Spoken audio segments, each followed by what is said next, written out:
कि जो राग द्वेष की कहानी है ये उत्पन्न क्यों होती है। तो वो कहते हैं जिस पर्याय में जन्म लिया, अभी जैसे अपन मनुष्य भव में है तो ये शरीर में अहमपना कर लिया, और जिस शरीर में जहाँ जहाँ जब भी जाते हैं, जैसे अभी मनुष्य के शरीर में तो मैं मनुष्य हूँ, अभी यहाँ से मर के त्रियंच गति में जाए तो त्रियंच हूँ, नरक गति में जाए तो नारकी हूँ, देव गति में जाए तो देव हूँ। तो वहाँ जो शरीर जैसा मिलता है उस शरीर में अहमपना कर लेते हैं। अब वो शरीर काला है तो मैं काला हूँ, वो शरीर गोरा है तो मैं गोरा हूँ, वो शरीर मोटा है तो मोटा हूँ, पतला है तो पतला हूँ, लंबा है तो लंबा हूँ, छोटा है तो छोटा हूँ। ऐसी उस शरीर की जो अवस्था होती है उस अवस्था को ही हम अपनी अवस्था मानते हैं। ठीक, एक बात। अब जब इस प्रकार से मिथ्या मान्यता चलती है तब फिर क्या होता है कि फिर शरीर को जो अच्छा होता है, जो अनुकूल होता है, जैसे अभी गर्मी है और गर्मी में शरीर में तकलीफ होती है तो एसी गर्मी को दूर कर देती है, पंखा गर्मी को दूर कर देता है, कूलर गर्मी को दूर कर देता है। तो एसी पंखा कूलर उसमें राख करता है, उसको उतने टाइम के लिए अच्छा मानता है। और जो गर्मी के कारण है कि धूप में चलना पड़े, बाहर कहीं जाना पड़े, तो उन कारणों से द्वेष करता है।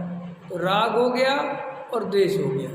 फिर क्या होता है कि उस राग में भी जो उस राग की पूर्ति में जो जो पदार्थ निमित्त बनते हैं उन सबसे राग करता है।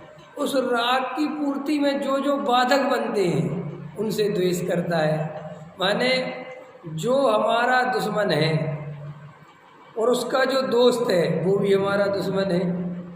ठीक, जो हमारा दुश्मन है और उसका जो दुश्मन है वो हमारा दोस्त है। ठीक है कि नहीं? ऐसे चलता नहीं।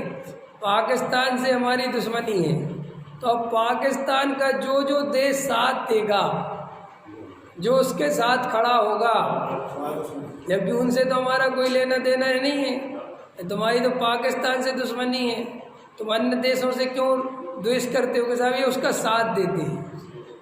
और पाकिस्तान के खिलाफ जो खड़ा होगा वो हमारा दोस्त बन जाता है। तो ऐसे टोडरमल जी समझा रहे हैं, शास्त्रीय भाषा लिखी है कि जिन पदार्थों से राग करता है और उन पदार्थों में जो जो राग में निमित्त बनते हैं, जो उसकी सहायता करते हुए दिखाई देते हैं, उनसे तो राग करता चला जाता है। ठीक, दोस्त का दोस्त, दोस्त का दोस्त, दोस्त का दोस्त, दोस्त बढ़ता चला जा रहा है। ठीक है कि नहीं?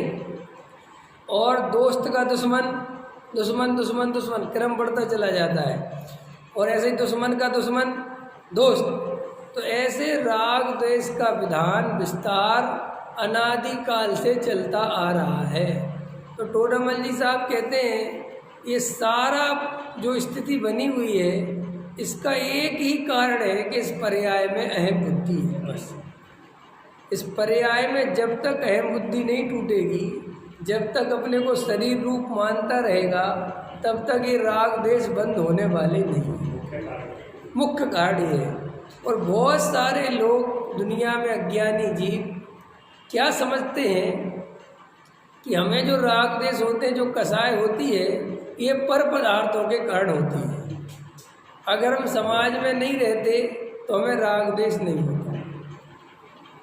अगर हम ब्रह्मचारी हो जाते तो हमें कसाय उत्पन्न नहीं होती। ये बहुत स्थूल मान्यता है, क्योंकि निमित्त की दृष्टि है तो उसे लगता है अगर मेरी पत्नी नहीं होती, मेरे बच्चे नहीं होते तो मैं राग द्वेष किससे करता। मोटा मोटी लगता है ना। कई लोगों को लगता है अगर ये बच्चे नहीं होते तो हम राग करते ही नहीं, फिर हम क्या करते, ना हम कमाते ना जोड़ते। लेकिन ऐसा कितने लोगों को देखा जाता है जिनके बच्चे नहीं हैं फिर भी वे रात और दिन जोड़ने में लगे, पागलों की तरह मेहनत करते हैं। उनसे पूछो कि तुम्हारे तो बच्चे नहीं हैं, तुम किसके लिए कर रहे हैं? तो वो कहते बच्चे नहीं हैं तो क्या करें नहीं, अपने लिए कर रहे हैं, कोई ना कोई भतीजे के लिए कर रहे हैं, अथवा मंदिर में दान देंगे इसके लिए कर रहे हैं, नाम कमाएंगे। ठीक है, बच्चे नहीं है वो अपनी जगह। तो ऐसा जीव को हर आदमी को लगता है कि मेरी मुसीबत बड़ी है, हर इंसान को लगता है, हर सबको लगता है मेरे साथ जितनी परेशानी है वो और किसी के साथ नहीं है। वरना मैं तो अगर भैया शादी विवाह नहीं करता तो बिल्कुल राग देश का काम ही नहीं रहता, लेकिन बिल्कुल ऐसा है ही नहीं। पर पदार्थों के कारण राग देश होते ही नहीं। अच्छे अच्छे त्यागी ब्रह्मचारी रागी द्वेषी हैं, महाराज रागी द्वेषी हैं, अब उनका तो कोई नहीं है, उनको तो राग देश नहीं करना चाहिए।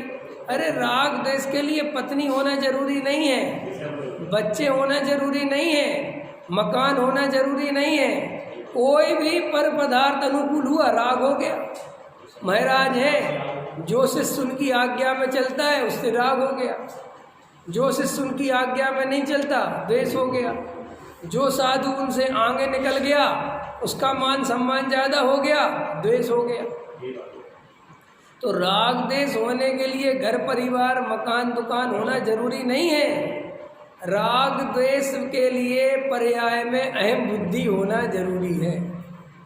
अपने को जब तक इस पर्याय में अहम बुद्धि होगी, शरीर में ये मैं हूँ, संयोग मेरे हैं, मैं इनका करता धरता हूँ, जब तक ये मान्यता जीव की रहेगी तब तक जीव चाहे जितनी ताकत लगा ले, जंगल चला जाए, हिमालय चला जाए, गुफाओं में चला जाए, राग देश रुकने वाले नहीं हैं।